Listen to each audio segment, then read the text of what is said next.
CMR shopping mall మన BHEL circle లో మార్చి 20న energetic star Ram Pothineni గారిచే గొప్ప ప్రారంభం. రాష్ట్ర రైతాంగానికి ఇతర వర్గాల ప్రజలకు కూడా నమస్కారాలు.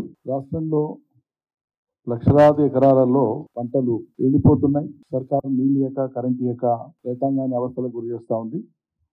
రెండో వైపు అకాల వర్షాలు, వడగళ్ల వానతోన ఆదిలాబాద్ కానీ, నిజామాబాద్ కానీ, కామారెడ్డి కానీ, సిద్దిపేట ప్రాంతంలో కానీ, కరీంనగర్లో కానీ వేలాది ఎకరాలలో వడగళ్ల వానతో, రాళ్ల వానతో పంట నష్టం జరిగింది. రైతులు దెబ్బ మీద దెబ్బ పడతా ఉంది. ఒకవైపు 3-3.5 ఎకరాలలోపు మాత్రమే రైతు బంధు ఇచ్చి చేతులు దులుపుకొని మేము మొత్తం 80% చేసినామని చెప్పి మాట్లాడుతున్నారు. ఏ లేదంటే చెప్తాను కొడతామని మాట్లాడతారు. అసభ్యకరంగా మాట్లాడతారు.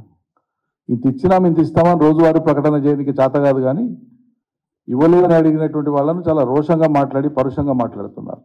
కరెంటు నీళ్ళు ఎనికి ఎందుకు చేతనే తెలియదు ప్రభుత్వానికి.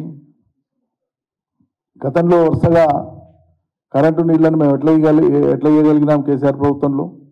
100 రోజుల్లోపే అతలాకుతలం చేసేస్తారు మొత్తం. వ్యవసాయం అంటే అత్యంత ఆశతో, సంతోషంగా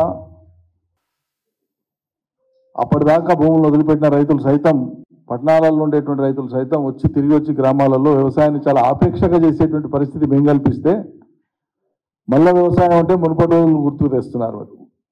దీని బదులు ఇంకేదైనా పని చేసుకొని బతుకుతున్నారు దేవుడా అనేటువంటి ఒక దుస్థితిని కాంగ్రెస్ ప్రభుత్వం కల్పిస్తూ ఉంది.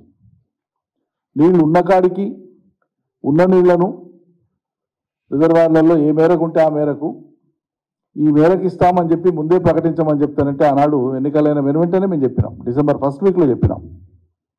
ఫలితాలు వచ్చి ప్రభుత్వం ఏర్పడిన వెనువెంటనే చెప్పినాం. యాసంగి స్టార్ట్ అవుతుంది, ఎంత మేరకు ఇస్తారు రైతులకు, ఆయా రిజర్వాయర్లలో ఉండేటువంటి నీళ్ళన్నీ చూసుకొని మీరు పద్ధతి ప్రకారంగా మీరు కాషన్ చేసి చెప్పండి అని చెప్పినాం. పట్టించుకోలే. రాజకీయాల మీద విద్వేషంగా గత ప్రభుత్వం మీద, ప్రభుత్వ అధినేత మీద మాట్లాడడానికే పరిమితం అయిపోయినారు.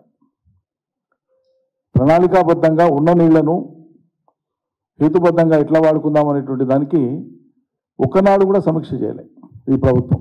ప్రాజెక్టులు ఎత్తి, గేట్లు ఎత్తి నీళ్ళు ఇవ్వమంటే అది చేత కాదంట, కానీ రాజకీయ గేట్లు ఎత్తి పార్టీలో అందరూ రావాలని చెప్పి మాట్లాడుతున్నారు.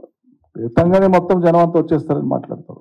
సుమన్ టీవీలో మీ పర్సనల్ అండ్ బిజినెస్ ప్రమోషన్స్ కోసం కింది నెంబర్కి కాంటాక్ట్ చేయండి.